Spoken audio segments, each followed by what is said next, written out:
ਸਤਿ ਸ਼੍ਰੀ ਅਕਾਲ ਜੀ। ਦੇਸ਼ ਪ੍ਰਦੇਸ਼ ਲਾਈਵ ਦੇਖ ਰਹੇ ਸਾਰੇ ਦਰਸ਼ਕਾਂ ਦਾ ਬਹੁਤ ਬਹੁਤ ਸਵਾਗਤ। ਅੱਜ ਦਾ ਸ਼ੋਅ ਲਾਈਵ ਫਿਰ ਲੈ ਕੇ ਤੁਹਾਡੇ ਅੱਗੇ ਹਾਜ਼ਰ ਹੈ ਜੀ।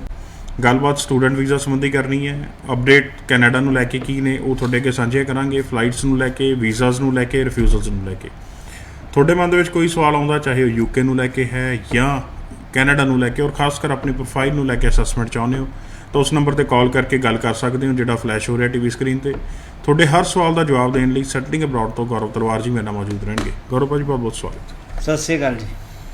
ਗੌਰਵ ਜੀ ਕਿੱਧਰ ਨੂੰ ਜਾ ਰਹੇ ਆ ਹੁਣ ਸਿਨੈਰੀਓ, ਵੀਜ਼ਾ ਕਿ ਰਿਫਿਊਜ਼ਲ, ਕੀ ਦੇਖਣ ਨੂੰ ਮਿਲ ਰਿਹਾ? ਬਿਲਕੁਲ, ਤੁਹਾਨੂੰ ਮੇਰੇ ਚਿਹਰੇ ਦੀ ਖੁਸ਼ੀ ਦੇਖ ਕੇ ਲੱਗ ਰਿਹਾ ਹੋਊਗਾ ਕਿ ਰਿਜ਼ਲਟ। ਮੈਂ ਤਾਂ ਹੀ ਜਿਸ ਹਿਸਾਬ ਨਾਲ ਤੁਸੀਂ ਸਤਿ ਸ਼੍ਰੀ ਅਕਾਲ ਕੀਤੀ ਪਤਾ ਲੱਗ ਜਾਂਦਾ ਏਜੰਟ। ਬਿਲकुल डेफिनेटली ਅੱਜ एटलीस्ट मैं 6 ਤੋਂ 7 ਪਾਸਪੋਰਟ जो है वो ਵਿੱਚ यूके और कैनेडा ਦਿੱਤੇ।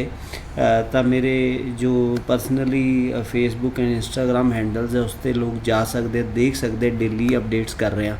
ਤਾਂ ਮੈਂ ਹੁਣ ਇਹ ਦੇਖ ਰਿਹਾ ਕਿ results R really good actually.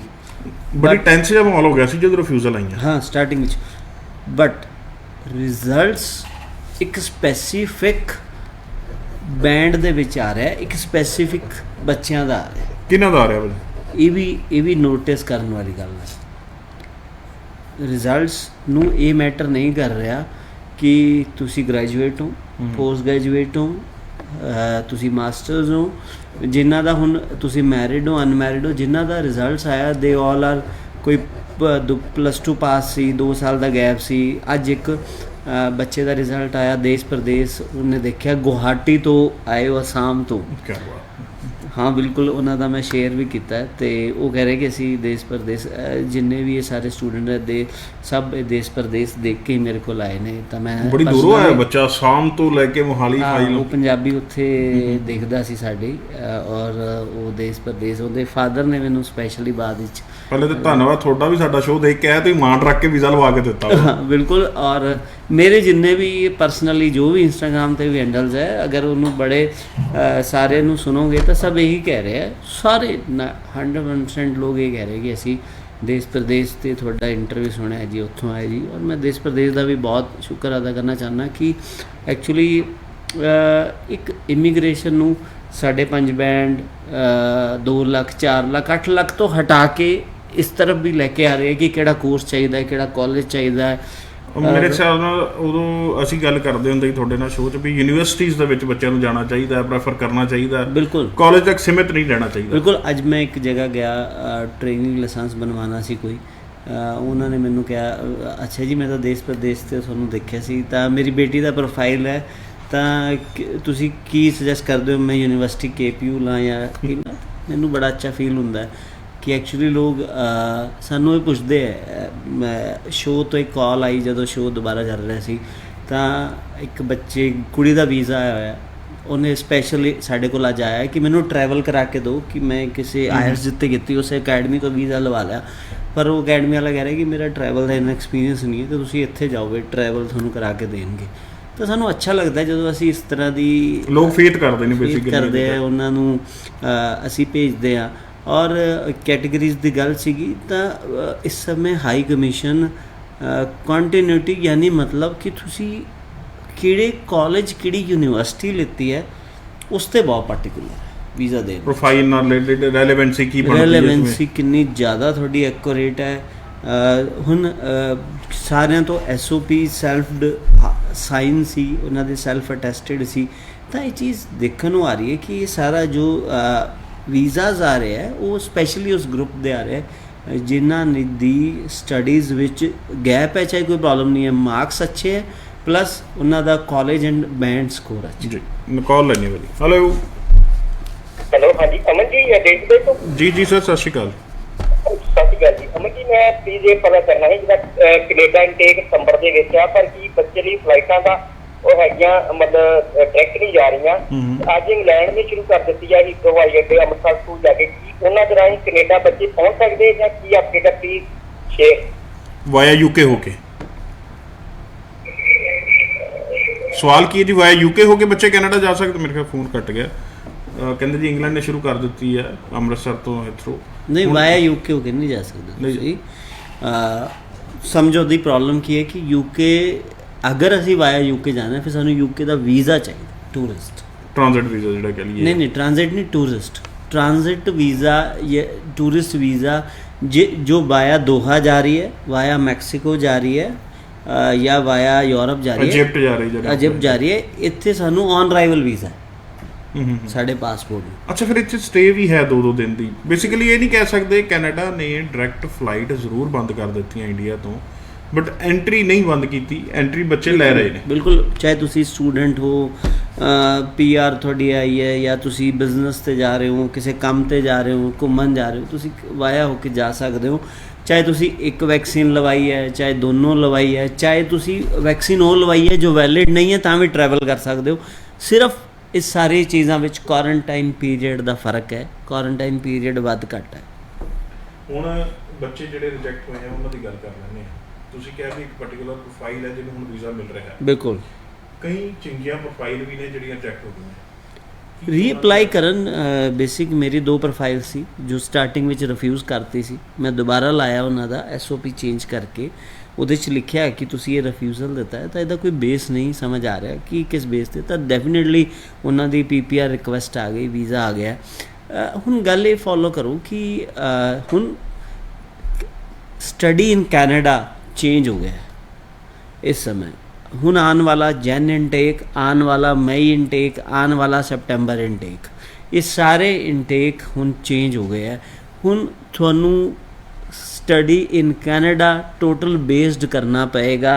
ਤੁਹਾਡੇ ਕੰਸਲਟੈਂਟ ਨੂੰ ਬਹੁਤ ਨੌਲੇਜ ਹੋਣੀ ਚਾਹੀਦੀ ਹੈ। ਕੋਰਸ ਨੂੰ ਲੈ ਕੇ ਹਾਈ ਕਮਿਸ਼ਨਸ ਬਹੁਤ ਜ਼ਿਆਦਾ ਪਾਰਟਿਕੂਲਰ ਹੈ, ਤਾਂ ਉਹਦੇ ਵਿੱਚ ਇਹ ਤੁਹਾਨੂੰ ਦੇਖਣਾ ਪਏਗਾ ਕਿ ਜੋ ਸਟੱਡੀ ਇਨ ਕੈਨੇਡਾ ਹੈ ਜਾਂ ਜੋ ਸਟੱਡੀ ਇਨ ਤੁਸੀਂ, ਕਿਉਂਕਿ ਪਹਿਲੇ ਅਸੀਂ ਕੀ ਕਰਦੇ ਸੀ, ਕੋਈ ਵੀ ਕਾਲਜ ਲੈ ਲਈਏ, ਕੋਈ ਵੀ ਕੋਰਸ ਲੈ ਲਈਏ, ਸਾਨੂੰ ਪ੍ਰੋਬਲਮ ਨਹੀਂ ਸੀ। ਹੁਣ ਕਾਲਜ, ਕੋਰਸ, ਇਹ ਸਾਰੀ ਚੀਜ਼ਾਂ ਵਿੱਚ ਸਾਨੂੰ ਇਹ ਧਿਆਨ ਦੇਣਾ ਪਏਗਾ। ਸੈਕਿੰਡ ਚੀਜ਼, ਅਮਨ ਜੀ ਮੈਂ ਇੱਕ ਹੋਰ ਗੱਲ ਸਾਂਝੀ ਕਰਨਾ ਚਾਹੁੰਦਾ। ਗੱਲ ਇਹ ਹੈ ਕਿ ਇਹੀ ਚੀਜ਼ ਯੂਕੇ ਨੇ ਵੀ ਪੈਟਰਨ ਅਪਣਾਇਆ।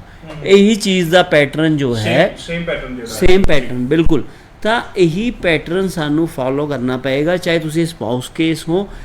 ਔਰ ਇੱਕ ਗੱਲ ਬੜੀ ਅੱਛੀ ਹੈ ਕਿ ਸਪਾਊਸ ਕੇਸਿਸ ਨੂੰ ਵੀ ਜੋ ਕੈਨੇਡਾ ਦੇ ਵਿੱਚ ਵੀਜ਼ਾ ਜੋ ਹੈ ਬਹੁਤ ਫ੍ਰੀਕੁਐਂਟ ਮਿਲ ਰਿਹਾ, ਕਿਉਂਕਿ ਕਿਤੇ ਨਾ ਕਿਤੇ ਸ਼ਿਕਾਇਤ ਹੁੰਦੀ ਸੀ ਨਹੀਂ ਦਿੱਤਾ ਜਾਏਗਾ। ਤਾਂ ਹੁਣ ਹਾਈ ਕਮਿਸ਼ਨ ਬਹੁਤ ਜ਼ਿਆਦਾ ਪਾਰਟਿਕੂਲਰ ਹੈ ਔਰ ਪ੍ਰੋਪਰ ਇਹ ਤਿਆਰੀ ਕਰ ਰਿਹਾ ਹੈ ਕਿ ਹਾਈ ਕਮਿਸ਼ਨ ਕਿ ਤੁਹਾਨੂੰ ਜੋ ਤੁਸੀਂ ਅਗਰ, ਪਰ ਹੁਣ ਇੱਕ ਚੀਜ਼ ਹਮੇਸ਼ਾ ਯਾਦ ਰੱਖੋ ਕਿ ਤੁਹਾਡਾ ਕਾਲਜ ਪ੍ਰੋਵਾਈਡਰ, ਕੋਰਸ ਪ੍ਰੋਵਾਈਡਰ ਬਹੁਤ ਸਟਰੋਂਗ ਹੋਣਾ ਚਾਹੀਦਾ ਹੈ, ਪਹਿਲੀ ਗੱਲ। ਸੈਕਿੰਡ ਚੀਜ਼, ਤੁਹਾਡਾ ਯੂਕੇ ਜਾਣਾ ਹੈ, US ਜਾਣਾ ਹੈ। ਔਰ ਕੈਨੇਡਾ ਦੇ ਵਿੱਚ ਇੱਕ ਬੜੀ ਗਲਤੀ ਬਹੁਤ ਲੋਕ ਕਰ ਰਹੇ ਹੈ, ਉਹ ਇਹ ਕਰ ਰਹੇ ਕਿ ਮੰਨ ਲਓ 8 ਤਰੀਕ ਦਾ ਸੈਸ਼ਨ ਹੈ, ਤਾਂ ਮੰਨ ਲਓ ਫਲਾਈਟ ਉਹ ਕਰਾ ਰਿਹਾ, ਸਸਤੀ ਮਿਲ ਰਹੀ ਹੈ ਜੀ, 7 ਨੂੰ ਪਹੁੰਚ ਜਾਏਗੀ। 7 ਦਾ ਸੈਸ਼ਨ ਹੈ ਜੀ, ਸਸਤੀ ਮਿਲ ਰਹੀ ਹੈ 6 ਨੂੰ ਪਹੁੰਚ ਜਾਏਗੀ। ਤੁਸੀਂ ਇਹ ਰਿਸਕ ਬਿਲਕੁਲ ਨਹੀਂ ਲੈਣਾ। ਕਿਉਂਕਿ ਅਗਰ ਖੁਦਾ ਨਾ ਖਾਸਤਾ ਇਮੀਗ੍ਰੇਸ਼ਨ ਨੇ ਤੁਹਾਨੂੰ ਨਹੀਂ ਚੜ੍ਹਨ ਦਿੱਤਾ, ਜਾਂ ਕਿੱਥੇ ਕਿਸੇ ਵੀ ਟ੍ਰਾਂਜ਼ਿਟ ਵਿੱਚ ਤੁਸੀਂ ਇੱਕ ਅੱਧਾ ਦਿਨ ਡਿਲੇ ਹੋ ਗਈ, ਤੁਸੀਂ ਅੱਗੇ ਪਿੱਛੇ ਹੋ ਗਏ, ਤਾਂ ਫਿਰ ਤੁਹਾਨੂੰ ਬਹੁਤ ਜ਼ਿਆਦਾ ਕੁਆਰੰਟਾਈਨ ਨੂੰ ਲੈ ਕੇ ਕੋਈ ਪ੍ਰੋਬਲਮ ਆ ਗਈ ਤਾਂ ਵੀ ਦਿੱਕਤ ਆ ਜਾਣੀ। ਬਿਲਕੁਲ, ਤੁਸੀਂ ਖੁਦਾ ਨਾ ਇਨਫੈਕਟਡ ਹੀ ਆ ਗਏ। ਤਾਂ ਮੈਨੂੰ ਅੱਜ ਇੱਕ ਬੱਚਾ ਆਇਆ ਸੀ, ਉਹਦਾ 8 ਤਰੀਕ ਦਾ ਸੈਸ਼ਨ ਸੀ ਅਮਨ ਜੀ। ਉਹ ਕਹਿ ਰਿਹਾ ਸੀ ਮੈਂ 2 ਤਰੀਕ ਦੀ ਟਿਕਟ ਕਰਾ ਲਾਂ ਜੀ, ਮੈਂ 6 ਨੂੰ ਪਹੁੰਚ ਜਾਵਾਂਗਾ। ਸੈਸ਼ਨ ਦਾ ਮੇਰਾ 7 ਦਾ 8 ਦਾ, ਪਰ ਮੈਂ ਬਿਲਕੁਲ ਮਨਾ ਕੀਤਾ ਕਿ ਮਿਨੀਮਮ ਅਸੀਂ 15 ਤੋਂ 20 ਦਿਨ ਦਾ ਗੈਪ ਰੱਖਣਾ ਹੀ ਰੱਖਣਾ। ਬਿਲਕੁਲ। ਅੱਛਾ ਕਰੋ ਵੀ ਹੁਣ ਜਿਵੇਂ 21 ਸਤੰਬਰ ਤੱਕ ਡਾਇਰੈਕਟ ਫਲਾਈਟ ਤੇ ਰੋਕ ਲੱਗੀ ਹੈ, ਬਟ ਐਂਟਰੀ ਤਾਂ ਨਹੀਂ ਲੱਗੀ, ਆਪਾਂ ਪਹਿਲੇ ਵੀ ਗੱਲ ਕੀਤੀ ਹੈ। ਇਸ ਚੀਜ਼ ਨੂੰ ਕਿਵੇਂ ਦੇਖਦੇ ਹੋ? ਦੇਖੋ, ਇਹਦੇ ਨਾਲ ਕੋਈ ਫਰਕ ਨਹੀਂ ਪੈਂਦਾ। ਉਹਦਾ ਕਾਰਨ ਇਹ ਹੈ ਕਿ ਤੁਸੀਂ ਰੂਲਸ ਨੂੰ ਫੋਲੋ ਕਰੋ, ਹੋਰ ਕਿਸੇ ਤਰ੍ਹਾਂ ਦੀ ਪ੍ਰੋਬਲਮ ਨਾ ਆਏ। ਡੈਫੀਨੇਟਲੀ 21 ਸੈਪਟੈਂਬਰ ਤੋਂ ਬਾਅਦ ਡਾਇਰੈਕਟ ਫਲਾਈਟ ਸ਼ੁਰੂ ਹੋ ਜਾਣਗੀਆਂ, ਕਿਉਂਕਿ ਸੈਪਟੈਂਬਰ ਇਨਟੇਕ ਤਾਂ ਤੁਸੀਂ ਹੁਣ ਇਹ ਮੰਨ ਕੇ ਚੱਲੋ ਕਿ ਤੁਹਾਨੂੰ ਇਨਡਾਇਰੈਕਟ ਹੀ ਜਾਣਾ ਪਏਗਾ, ਜਿੰਨੇ ਵੀ ਸੈਪਟੈਂਬਰ ਇਨਟੇਕ ਦੇ ਲੋਕ ਹੈ। ਹੁਣ ਸੈਕਿੰਡ ਚੀਜ਼, ਹਮੇਸ਼ਾ ਸਾਨੂੰ ਪਹਿਲੇ ਪ੍ਰੀ ਪਲਾਨਡ ਰਹਿਣਾ ਚਾਹੀਦਾ ਹਰ ਚੀਜ਼ ਨੂੰ ਲੈ ਕੇ। ਯੂਕੇ ਨੂੰ ਲੈ ਕੇ ਵੀ ਅੱਜ ਤੁਹਾਡੇ ਕੋਲ ਆਪਸ਼ਨਸ ਹੈ ਕਿ ਯੂਕੇ ਜੈਨ ਇਨਟੇਕ ਐਂਡ 'ਤੇ ਆ ਕੇ ਜਦੋਂ ਅਸੀਂ ਹਰੀ ਕਰਦੇ ਹਾਂ ਨਾ, ਜਲਦਬਾਜ਼ੀ ਕਰਦੇ ਹਾਂ, ਜੈਸੇ ਮੈਂ ਪਿਛਲੀ ਵਾਰ ਸਾਂਝਾ ਕੀਤਾ ਸੀ ਸਿਰਫ ਇੱਕ ਡੇਟ ਆਫ ਬਰਥ ਦਾ ਫਰਕ, ਉਸ ਤਰ੍ਹਾਂ ਜਿਹੜਾ ਬੈਨ ਹੋ ਗਿਆ ਤਾਂ ਬਹੁਤ ਐਸੇ ਛੋਟੀ ਚੀਜ਼ਾਂ ਅਸੀਂ ਓਬਜ਼ਰਵ ਕਰਦੇ ਹਾਂ ਡੇਲੀ ਫਾਈਲਿੰਗ ਦੇ ਵਿੱਚ, ਡੇਲੀ ਚੀਜ਼ਾਂ ਦੇ ਵਿੱਚ, ਜਿਹਦੇ ਵਿੱਚ ਹੁਣ ਇੱਕ ਬੱਚਾ ਕੁੜੀ ਦਾ ਵੀਜ਼ਾ ਲਵਾਇਆ ਸੀ, ਉਹ ਕੁੜੀ she is from very poor background, ਘਰੋਂ ਬਹੁਤ ਜ਼ਿਆਦਾ ਅੱਛੀ ਨਹੀਂ ਸੀ। ਉਹਦੀ ਮੈਰਿਜ ਹੋਈ ਸੀ, ਪੈਸੇ ਸਾਰੇ ਉਹ ਲਾ ਰਹੇ ਸੀ, ਬਟ ਕਿਉਂਕਿ ਤੁਸੀਂ ਫਾਈਲ ਲਾ ਰਹੇ ਹੋ ਤਾਂ ਪੇਰੈਂਟਸ ਦੀ ਜੋ ਇਨਕਮ ਹੈ ਉਹਦਾ ਬੜਾ ਰੋਲ ਰਹਿੰਦਾ। ਹੁਣ ਉਹਨੂੰ ਅਸੀਂ ਗਾਈਡ ਕੀਤਾ ਕਿ ਤੁਸੀਂ ਇੱਕ ਕੰਮ ਕਰੋ। ਉਹਨਾਂ ਨੇ ਸਾਡੀ ਗੱਲ ਮੰਨੀ। 3-4-5 ਮਹੀਨੇ 3 ਮਹੀਨੇ ਪਹਿਲੇ ਸਾਨੂੰ ਇੱਥੋਂ ਦੇਖ ਕੇ ਗਏ ਸੀ। ਅਸੀਂ ਉਹਨਾਂ ਤੋਂ ਅਗਲੇ 6 ਮਹੀਨੇ ਦਾ ਪਿੰਡ ਦੇ ਅੰਦਰ 20 ਕਿੱਲੇ ਜ਼ਮੀਨ ਦਾ ਠੇਕਾ ਦਵਾਇਆ, ਕਾਗਜ਼ਾਂ ਵਿੱਚ ਲੈ ਕੇ ਦਿੱਤਾ। ਜਦੋਂ 20 ਕਿੱਲੇ ਦਾ ਠੇਕਾ ਉਹਨਾਂ ਨੂੰ ਮਿਲ ਗਿਆ ਤਾਂ ਉਹ ਦੁੱਧ ਵੀ ਪਾ ਸਕਦੇ ਸੀ, ਡੈਰੀ ਇਨਕਮ ਵੀ ਉਹਨਾਂ ਨੂੰ ਮਹੀਨਾ ਦੁੱਧ ਪਾਇਆ, ਉੱਥੋਂ ਰਸੀਦਾਂ ਲੈ ਕੇ ਦਿੱਤੀਆਂ ਡੈਰੀ ਇਨਕਮ ਦੀਆਂ। ਹੁਣ ਇੱਕ ਇਹ ਤਰੀਕਾ ਸੀ, ਵੀਜ਼ੇ ਦੇ ਨਾਲ ਨਾਲ ਉਹਦਾ ਬਿਜ਼ਨਸ ਵੀ ਸ਼ੁਰੂ ਕਰਾ ਕੇ ਦਿੱਤਾ। ਹਾਂ, ਸ਼ੁਰੂ ਕਰਾਤਾ। ਔਰ ਤਹਿਸੀਲਦਾਰ ਤੋਂ because of this document income proof ਬਣ ਗਿਆ। ਹੁਣ ਕੁਝ ਵੀ ਨਹੀਂ ਲਾਇਆ ਪਹਿਲਾਂ ਬਾਅਦ ਦਾ, ਸਿਰਫ ਇਨਕਮ ਪ੍ਰੂਫ ਲਾਏ। ਹੁਣ ਗੱਲ ਇਹ ਹੈ ਕਿ ਤੁਹਾਡੇ ਇਨਕਮ ਕੰਸਲਟੈਂਟ ਨੂੰ ਇਹ ਪਤਾ ਹੋਣਾ ਚਾਹੀਦਾ ਕਿ ਕਿਹੜੀ ਚੀਜ਼ ਲਾਉਣੀ ਹੈ। ਹੁਣ ਜੇ ਮੈਂ ਉਹਦਾ ਰੀਅਲ ਜੋ ਕਰ ਰਿਹਾ ਸੀ ਬੱਚਾ, ਉਹਦੇ ਫੈਮਿਲੀ ਦੀ ਰੀਅਲ ਬੈਕਗਰਾਉਂਡ ਅਗਰ ਪੁੱਟ ਕਰ ਦਿੰਦਾ ਤਾਂ it is too difficult, visa ਲੈਣਾ ਮੁਸ਼ਕਿਲ। ਨੈਕਸਟ ਕਾਲ ਲੈਂਦੇ ਜੀ। ਹੈਲੋ, ਸਤਿ ਸ਼੍ਰੀ ਅਕਾਲ ਜੀ। ਹਾਂਜੀ ਸਰ ਜੀ, ਸਵਾਲ ਮੇਰਾ ਸੀਗਾ ਸਰ ਤੋਂ। ਜੀ Hello? ਪੁੱਛੋ ਸਰ, ਪੁੱਛੋ। ਹਾਂਜੀ ਸਰ, ਤੇ ਆਫਿਸ ਤੋਂ ਮੇਰੀ ਫਾਈਲ ਲੱਗੀ ਹੈ ਸਰ। ਮੇਰਾ ਕੁਐਸਚਨ ਸੀਗਾ ਫਰਵਰੀ ਤੋਂ ਲੱਗੀ ਹੈ, ਮਈ ਮੈਡੀਕਲ ਹੋ ਗਿਆ, ਬਾਇਓਮੈਟ੍ਰਿਕ ਹੋ ਗਿਆ, ਸਾਰਾ ਕੁਝ ਹੋ ਗਿਆ ਸਰ। ਹੁਣ ਕਿੰਨਾ ਟਾਈਮ ਰੱਖਣਾ ਪਊਗਾ? ਕਾਲਜ ਕਿਹੜਾ ਜੀ? ਬਹੁਤ ਦੂਰ ਰਹਿੰਦਾ ਵਾ, ਬਹੁਤ ਦੂਰੋਂ ਮੈਂ ਰਹਿੰਦਾ ਵਾ, ਮੇਰਾ ਵੀਜ਼ਾ ਆ ਹੀ ਨਹੀਂ ਰਿਹਾ ਸਰ। ਕਿੱਥੇ ਰਹਿੰਦੇ ਹੋ ਸਰ? ਸਰ ਛੱਤੀਸਗੜ੍ਹ ਮੈਂ ਰਹਿੰਦਾ। ਛੱਤੀਸਗੜ੍ਹ ਤੋਂ। ਸਰ ਤੁਸੀਂ ਅਸਾਮ ਦੀ ਗੱਲ ਕਰਦੇ ਜੀ, ਹੁਣ ਵੀਜ਼ਾ ਦੱਸੋ ਜੀ ਉਹਨਾਂ ਦਾ ਕਿਉਂ ਨਹੀਂ ਆ ਰਿਹਾ? ਦੇਖੋ, ਇਹ ਨਾ ਬੱਚੇ ਨੇ ਵਿਚਾਰੇ ਨੇ ਬਹੁਤ ਵਾਰ ਫੋਨ ਕੀਤਾ, ਮੈਂ ਪਰਸਨਲੀ ਵੀ ਇਹਦੇ ਨਾਲ ਗੱਲ ਕੀਤੀ। ਐਕਚੁਅਲੀ ਪ੍ਰੋਬਲਮ ਇਹ ਹੈ ਕਿ ਜਦੋਂ ਜਦੋਂ ਫਾਈਲ ਐਮਬੈਸੀ ਚਲੇਗੀ, ਨਹੀਂ ਇੱਕ ਪ੍ਰੋਬਲਮ ਹੋ ਰਿਹਾ ਇਹਨਾਂ ਮੈਂ ਤਾਂ ਇਹਨਾਂ ਦਾ ਜੋ ਬੈਂਕ ਹੈ ਉਹ ਗ੍ਰਾਮੀਣ ਹੈ, ਜਿਹਦੇ ਵਿੱਚ ਮੈਂ ਇਹਨਾਂ ਦੇ GCMR ਕਢਾਏ ਸੀ। ਤੁਹਾਡੇ ਸ਼ੋਅ ਵਿੱਚ ਅੱਜ ਤੋਂ 3-4 ਦਿਨ ਪਹਿਲੇ ਵੀ ਇਹਨਾਂ ਦੀ ਕਾਲ ਆਈ ਸੀ, ਔਰ ਮੈਂ ਘਰੇ ਆਫਿਸ ਜਾ ਕੇ ਮੋਨੀਟਰ ਕੀਤੀ, ਗੱਲ ਕੀਤੀ। ਤਾਂ ਮੈਂ ਜਦੋਂ ਇਹਨਾਂ ਦੇ ਕ੍ਰੈਡੈਂਸ਼ੀਅਲ ਕਢਾਏ ਔਰ ਉੱਥੇ ਚੈੱਕ ਕੀਤਾ ਤਾਂ ਇਹਨਾਂ ਦਾ ਜੋ ਵੈਰੀਫਿਕੇਸ਼ਨ ਡਿਪਾਰਟਮੈਂਟ ਵਿੱਚ ਪ੍ਰੋਬਲਮ ਆ ਰਹੀ ਹੈ, ਕਿਉਂਕਿ ਇਹਨਾਂ ਦਾ ਉੱਥੇ ਛੱਤੀਸਗੜ੍ਹ ਕੋਈ ਗ੍ਰਾਮੀਣ ਬੈਂਕ ਹੈ, ਔਰ ਉਹ ਜੋ ਬੈਂਕ ਹੈ ਉਹ ਲੋਕਲ ਹੈ, ਮਤਲਬ ਤੁਸੀਂ ਕਹਿ ਸਕਦੇ ਸੀ ਉਹ ਜਿਹੜੀ ਕੰਪਿਊਟਰਾਈਜ਼ਡ ਬ੍ਰਾਂਚ ਨਹੀਂ ਹੈ। ਤਾਂ ਉਹਦੇ ਕਰਕੇ ਥੋੜੀ ਫੰਡ, ਜਦੋਂ ਇਹਨਾਂ ਨੂੰ ਲੈਟਰ ਆਇਆ, ਇਹਨਾਂ ਨੇ ਜੋ ਫੰਡਸ ਅਸੀਂ ਸਬਮਿਟ ਕੀਤੇ ਤਾਂ ਉਹ ਫੰਡਸ ਉਹਦੇ ਕਰਕੇ ਜੋ ਵੈਰੀਫਿਕੇਸ਼ਨ ਪ੍ਰੋਸੈਸ ਹੈ ਦੈਟ ਇਜ਼ ਐਨ ਡਿਲੇ। ਹੁਣ ਦੇਖੋ ਸਾਡੇ ਕੋਲ, ਮੈਂ ਫਿਰ ਬਾਰ-ਬਾਰ ਕਹਿ ਰਿਹਾ ਕਿ ਮੈਨੂੰ ਕਹਿਣਾ ਹੀ ਨਹੀਂ ਪਿਆ, ਦੇਖੋ ਛੱਤੀਸਗੜ੍ਹ, ਅਸਾਮ, ਕੇਰਲਾ ਤੋਂ ਥਰੂ ਆਊਟ ਇੰਡੀਆ ਸਾਡੇ ਕੋਲ ਜੋ ਲੋਕ ਹੈ ਉਹ ਜੰਮੂ ਕਸ਼ਮੀਰ ਤੋਂ, ਅੱਜ ਜਿਸ ਬੱਚੇ ਦਾ ਵੀਜ਼ਾ ਹੈ ਉਹ ਇੱਕ ਜੰਮੂ ਕਸ਼ਮੀਰ ਤੋਂ ਸੀ। ਤਾਂ ਮੇਰੇ ਕੋਲ ਬਹੁਤ ਬੱਚੇ ਛੱਤੀਸਗੜ੍ਹ ਦੇ, ਅਸਾਮ ਦੇ, ਕੇਰਲ ਦੇ, ਜੰਮੂ ਕਸ਼ਮੀਰ ਦੇ, ਯੂਪੀ ਦੇ, ਬੰਬੇ ਤੋਂ ਬੱਚੇ ਆਉਂਦੇ ਆ। ਤੁਸੀਂ ਦੇਖੋ ਬੰਬੇ ਇੱਕ ਵੈਸੇ ਇੰਡਸਟਰੀਅਲ ਹੱਬ ਹੈ, ਪਰ ਉੱਥੋਂ ਵੀ ਆਉਂਦੇ ਆ। ਗੁਜਰਾਤ ਤੋਂ ਬਹੁਤ ਬੱਚੇ ਆਉਂਦੇ ਤਾਂ ਬਿਕੋਜ਼ ਆਫ ਦਿਸ ਸ਼ੋਅ ਮੇਰੇ ਕੋਲ ਆਲ ਓਵਰ ਇੰਡੀਆ ਉਮੀਦ ਕਰਦੇ ਹਾਂ ਸਾਰਿਆਂ ਦੇ ਵੀਜ਼ੇ ਜ਼ਰੂਰ ਆਉਣ। ਤੇ ਅਗਲਾ ਕਾਲ ਲੈਣੀ। ਹੈਲੋ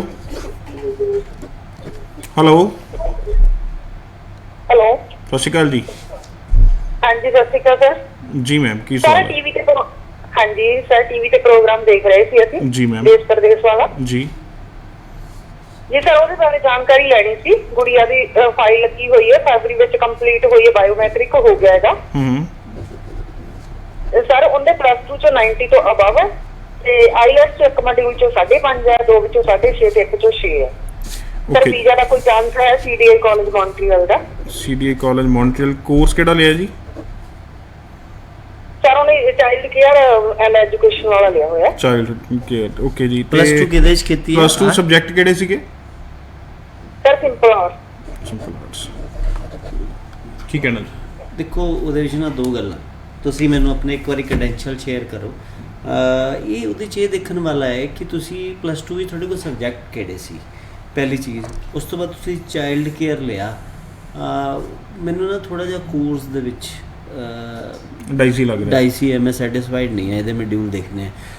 ਸੈਕਿੰਡ ਚੀਜ਼ ਇਹਦੇ 'ਚ ਇਹ ਦੇਖਾਂਗੇ, GCMR ਵਿੱਚ ਨਾ ਇੱਕ ਚੀਜ਼ ਪਤਾ ਚੱਲਦੀ ਹੈ, ਮੈਂ ਸਮਝਾਉਣਾ। ਕਈ ਵਾਰ ਮੈਨੂੰ ਲੋਕ ਪੁੱਛੇ ਬਹੁਤ ਸਾਰੇ ਬੱਚਿਆਂ ਨੇ ਕਿ ਉਹਦੇ ਨਾਲ ਐਕਚੁਅਲੀ ਕੀ ਸਮਝ ਆਉਂਦਾ। ਐਕਚੁਅਲੀ ਨਾ ਬਹੁਤ ਸਾਰੇ ਗੇਟਵੇ ਹੈ ਕਿ ਕਿੱਥੇ ਹੈ ਤੁਹਾਡੀ ਫਾਈਲ। ਗੇਟਵੇ ਪਤਾ ਚੱਲਦਾ ਹੈ ਕਿ ਲਾਸਟ ਗੇਟਵੇ ਤੇ ਹੈ, ਫਸਟ ਤੇ ਹੈ, ਸੈਕਿੰਡ ਤੇ ਹੈ, ਥਰਡ ਪੋਜੀਸ਼ਨ ਕੀ ਹੈ, ਪੋਜੀਸ਼ਨ ਕੀ ਹੈ।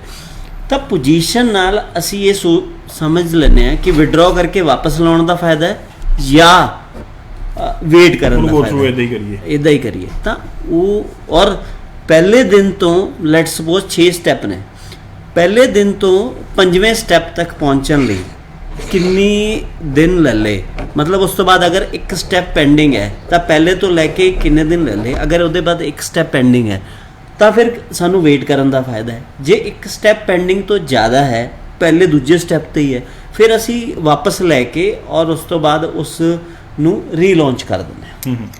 ਸੋ ਨੈਕਸਟ ਵਾਲੇ ਨੇ ਜੀ। ਹੈਲੋ ਹੈਲੋ, ਸਤਿ ਸ਼੍ਰੀ ਅਕਾਲ ਜੀ। ਸਤਿ ਸ਼੍ਰੀ ਅਕਾਲ ਸਰ। ਸਤਿ ਸ਼੍ਰੀ ਅਕਾਲ ਜੀ। ਜੀ ਸਰ, ਕੀ ਸਵਾਲ ਹੈ? ਹਾਂਜੀ, ਆਪਾਂ ਟੀਵੀ ਤੇ ਚੱਲ ਰਿਹਾ ਸ਼ੋਅ ਆਪਣਾ। ਜੀ ਸਰ। ਹਾਂਜੀ, ਅਸੀਂ ਪੁੱਛਣਾ ਸੀਗਾ ਜੀ ਬੱਚੇ ਦਾ ਯੂਕੇ ਦਾ ਸਟੱਡੀ ਵੀਜ਼ਾ ਲਵਾਉਣਾ ਸੀਗਾ ਜੀ। ਇਹਨਾਂ ਦੇ ਹੈਗੇ ਆ ਜੀ 75% ਆਈਲੈਟਸ ਦੇ ਵਿੱਚ ਨੰਬਰ, ਵਿਦਆਊਟ ਆਈਲੈਟਸ ਲੱਗ ਜੂਗਾ। ਦੇਖੋ ਪਹਿਲੀ ਗੱਲ ਮੈਂ ਇਹ ਕਹਿਣਾ ਚਾਹੁੰਦਾ, ਜਨਵਰੀ ਤੱਕ ਯੂ ਹੈਵ ਟਾਈਮ। ਹੁਣ ਅਸੀਂ ਜੋ ਨਵਾਂ ਟ੍ਰੈਂਡ ਸ਼ੁਰੂ ਕੀਤਾ ਉਹਦੇ ਵਿੱਚ ਅਸੀਂ ਨਾ ਆਇਲਸ ਵੀ ਬੱਚੇ ਨੂੰ ਕਰਾ ਰਹੇ ਹਾਂ। ਉਹਦਾ ਕਾਰਨ ਕੀ ਹੈ ਕਿ ਅੱਜ ਜੋ ਚਾਬੀ ਹੈ ਨਾ ਉਹ ਟਾਈਮ ਦੀ ਚਾਬੀ ਹੈ। ਜਨਵਰੀ ਨੂੰ ਫੜਨਾ ਹੈ ਤਾਂ ਟਾਈਮ ਹੈ, ਬਸ ਕਿੰਨੇ ਦਿਨਾਂ ਵਿੱਚ ਮੰਨ ਲਓ ਕੰਪਰੈਸ ਕਰਨਾ ਚੀਜ਼ ਨੂੰ।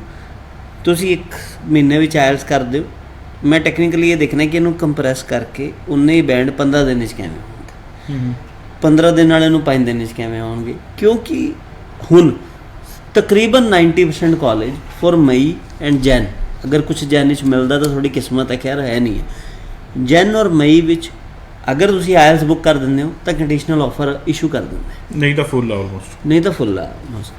ਹੁਣ ਬਿਲਕੁਲ ਆਇਆ ਸੀ ਬੱਚਾ, ਮੈਂ ਤੁਹਾਨੂੰ ਦੱਸਿਆ ਮਿਲਿਆ KPU 'ਚ ਆਲਰੇਡੀ ਕਿਸੇ ਤੋਂ ਥਰੂ ਟਰਾਈ ਕਰ ਰਿਹਾ ਸੀ, ਪਰ KPU ਨੇ ਨਾ ਕਰਤੀ ਸਾਫ਼, ਕਿਉਂਕਿ ਸ਼ਾਇਦ ਉਹ ਡਾਇਰੈਕਟ ਟਾਈਪ ਵਿੱਚ ਨਹੀਂ ਹੋਏਗਾ ਏਜੰਟ ਕਿ ਸਾਡੇ ਕੋਲ ਸੀਟ ਨਹੀਂ ਹੈ, ਮਈ ਲਈ ਵੀ ਨਹੀਂ ਹੈ ਸਪਟੈਂਬਰ 22 ਵਾਸਤੇ, ਕਿਉਂਕਿ ਮਈ ਤਾਂ ਬਹੁਤ ਛੋਟਾ ਹੈ। ਔਰ ਇੱਕ ਪ੍ਰੋਬਲਮ ਹੋਰ ਆਏਗੀ ਇਸ ਤੋਂ ਬਾਅਦ, ਪ੍ਰੋਬਲਮ ਇਹ ਆਏਗੀ ਕਿ 50 ਤੋਂ 60% ਕਾਲਜ ਮਈ ਇਨਟੇਕ ਓਪਨ ਹੀ ਨਹੀਂ ਕਰਨਗੇ, ਕਿਉਂਕਿ ਉਹਨਾਂ ਦਾ ਜਨਵਰੀ ਇੰਨਾ ਫੁੱਲ ਹੈ, ਇੰਨੀ ਐਪਲੀਕੇਸ਼ਨਸ ਹੈ ਕਿ ਬਹੁਤ ਸਾਰੇ ਜਨਵਰੀ ਨੂੰ ਉਹਨਾਂ ਨੂੰ ਡੈਫਰ ਕਰਨਾ ਪਏਗਾ। ਇਸ ਲਈ ਇਹ ਪੂਰੀ ਸਮਝ ਆ ਰਿਹਾ ਹੈ ਇਸ ਸਮੇਂ ਕਿ ਮਈ ਇਨਟੇਕ ਜੋ ਹੈ ਬਹੁਤ ਜ਼ਿਆਦਾ ਕਰੂਸ਼ਲ ਜਾਏਗਾ। ਫਿਰ ਤੁਹਾਨੂੰ ਜਿੰਨੇ ਵੀ 21 ਪਾਸ ਆਊਟ ਬੱਚੇ ਨੇ ਉਹ ਸਭ ਨੂੰ ਸਤੰਬਰ 22 ਵਾਸਤੇ ਅਪਲਾਈ ਕਰਨਾ ਪਏਗਾ। ਤੁਸੀਂ ਹੁਣ ਕਹਿੰਦੇ ਹੋ ਵੀ ਜਿਨ੍ਹਾਂ ਨੇ ਅਪਲਾਈ ਕਰਨਾ ਹੈ ਉਹਨਾਂ ਨੂੰ ਕੰਡੀਸ਼ਨਲ ਮੰਗਾ ਲੈਣੀ ਚਾਹੀਦੀ ਹੈ 100%।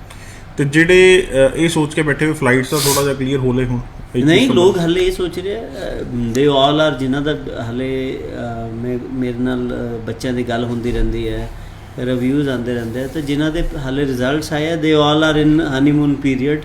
ਉਹ ਸਭ ਹਾਲੇ ਸੋਚ ਰਹੇ ਕਿ ਦੇਖ ਰਹੇ ਹਾਂ ਜੀ, ਆਇਲਸ ਬਾਰੇ ਸੋਚਾਂਗੇ ਜੀ, ਕਰ ਰਹੇ ਹਾਂ ਜੀ।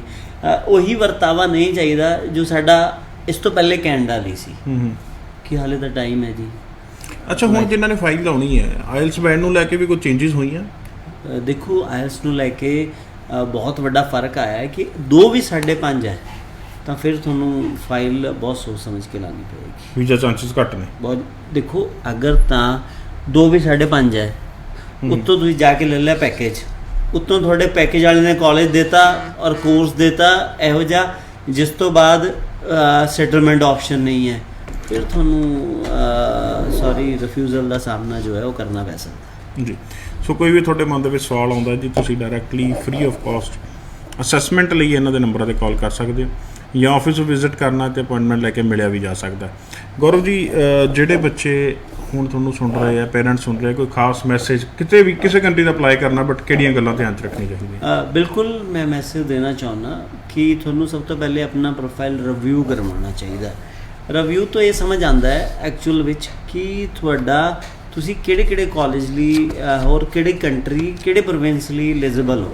ਔਰ ਜ਼ਰੂਰ ਜਦੋਂ ਤੁਸੀਂ ਸਾਡੇ ਤੋਂ ਹੋਰਾਂ ਤੋਂ ਰਿਵਿਊ ਕਰਾਉਂਦੇ ਹੋ ਤਾਂ ਉਸ ਰਿਵਿਊ ਵੀ ਤੁਹਾਨੂੰ ਸਮਝ ਆਉਂਦਾ ਹੈ ਕਿ ਸਰਵਿਸਿਜ਼ ਐਟ ਬੈਟਰ ਪਲੇਸ ਤੁਹਾਨੂੰ ਕੌਣ ਦੇ ਸਕਦਾ ਹੈ, ਦੈਨ ਤੁਸੀਂ ਆਪਣੀ ਪ੍ਰੋਫਾਈਲ ਜੋ ਹੈ ਉਸ ਦੇ ਹੱਥਾਂ 'ਚ ਦੇ ਸਕਦੇ ਜੀ। ਸੋ ਕੋਈ ਵੀ ਹੁਣ ਮਨ ਦੇ ਵਿੱਚ ਸਵਾਲ ਹੈ ਡਾਇਰੈਕਟਲੀ ਪੁੱਛ ਸਕਦੇ ਹੋ। ਸ਼ੋਅ ਦਾ ਸਮਾਂ ਨਹੀਂ ਅਲਾਉ ਕਰ ਰਿਹਾ, ਬਟ ਗੌਰਵ ਜੀ ਸ਼ੋਅ 'ਚ ਆਉਣ ਲਈ ਧੰਨਵਾਦ। Thank you. ਧੰਨਵਾਦ ਸਾਰੇ ਦਰਸ਼ਕਾਂ ਦਾ। ਸ਼ੋਅ ਨੂੰ ਇੱਥੇ ਖਤਮ ਕਰਦੇ ਹਾਂ ਜੀ। ਸਤਿ ਸ਼੍ਰੀ ਅਕਾਲ।